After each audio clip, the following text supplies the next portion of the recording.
Now keep that applause going and welcome to the stage, Adam McKenzie!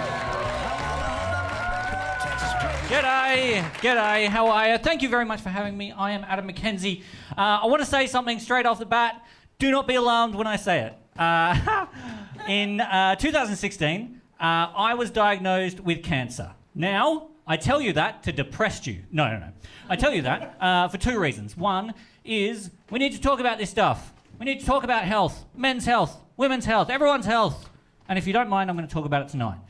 But the main reason I'm going to talk about that and tell you about my cancer is if you don't laugh at my jokes, you're a monster. I don't know what happened to you, you're just straight up evil. Yeah, that's all right, you're not alone, you can line up. It goes Tony Abbott, that fucked up clown from It, then you.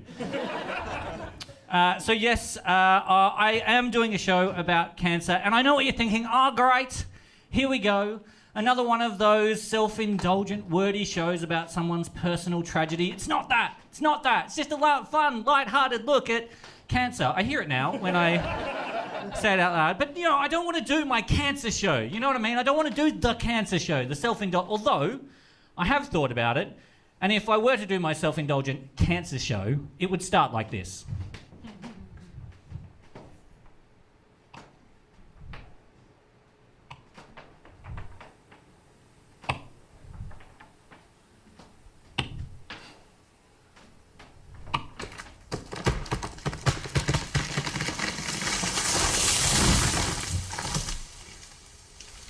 Oh, hey.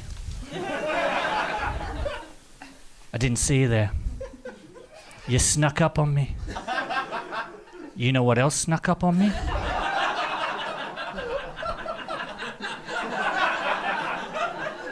It's not that, it's fun, it's exciting, yay. Thank you for that mild clap. You don't know, this could be my last gig.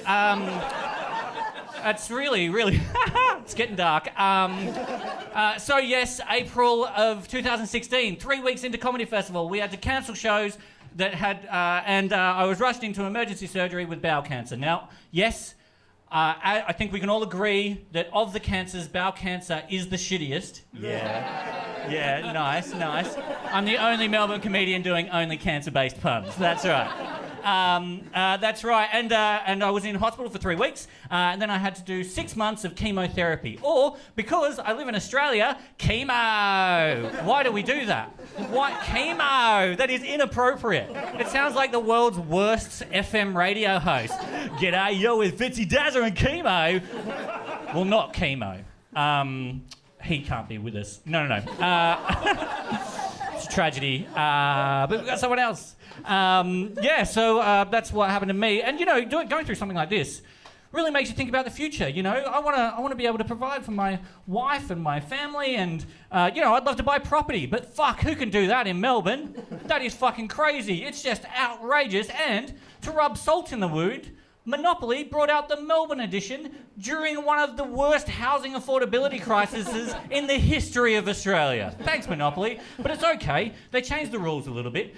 In Monopoly Melbourne edition, you start, rent for the rest of your life, then die. But the cafes are great, except for the ones that don't have FPOS. Just have fucking FPOS. It's 2018. Have a fucking FPOS machine. I don't care how fucking rustic your cafe is. Put a fucking... I can pay way for drugs at a music festival. Surely I can buy eggs at a fucking, and we're on the topic of eggs, scramble an egg. Have you been to one of these cafes that won't scramble an egg? It's ridiculous. They do all the fucking other eggs. What's so hard about scrambled eggs? And if I ask for butter, do not bring me hard butter from the fridge. I can't do anything with hard butter. Anyway, my point is, I had cancer. Does anyone here know what a stoma is? Anyone? No? No, I'll tell you, because I had one for 8 months. Strap yourselves in. What happens is they cut a hole in your belly. It's a true story. They cut a hole in your belly right here. They do it. And they go in, and they get your upper bowel. Yeah? They reach in, and they grab it, and they turn it inside out, right? And they stick it out. And that's it. They do this for fun.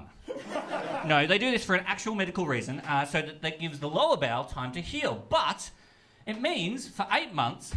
instead of shitting out of my arsehole, which, to be fair, I'd gotten very good at, I was shitting out of a hole in my belly. Yeah! And I don't know if you know anything about the body, but your sphincter is in the asshole. They don't like take that and give it to you there, so you got nothing. You got no clenching action. Can't do anything. You look horrified. You look fucking horrified. You're picturing that guy from Total Recall where he opens up his thing and he's got Kawatu and he's like, open your mind. But instead of talking, shit comes out of his mouth. Yeah, you can't, you don't know. And you got no control, it just keeps on coming out. And there's the consistency is random. It just goes bleh. But sometimes it's a long strand. Other times, wet dribble. Life's an adventure. It's very funny. And they give you a bag. They give you a small bag, like that size, like that. And I don't know if you know anything about the physics of a bag, but it's finite. So poo goes in, right? And you can't just let it keep on going in. You got to, get rid of it, or else it will literally explode. I got pretty good at managing it, I must admit, and but there is this one time I will never forget, this one moment. It was about 3 weeks after getting home from the hospital, and my brother Scott was having a birthday, so we went bowling, and I'd finished tying up my shoelaces, and I hear behind me a very excited voice go, "Uncle Adam!" And I turn around, and it's my niece Eva, who's 3 years old, and she's very excited because she hasn't seen me since I got sick.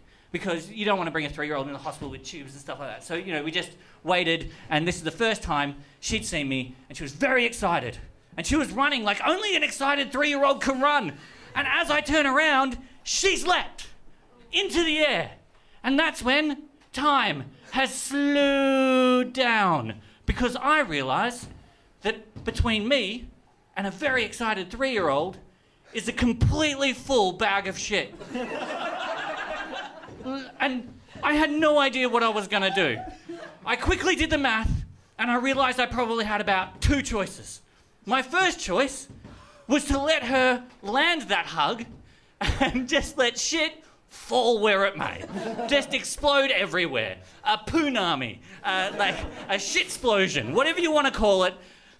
Or my second option, which is the one I took, which was to stand aside and let her face plant onto the ground.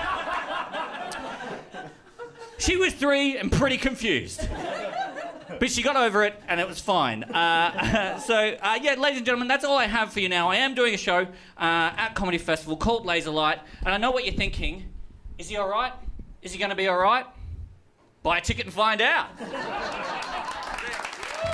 it up for Adam McKenzie.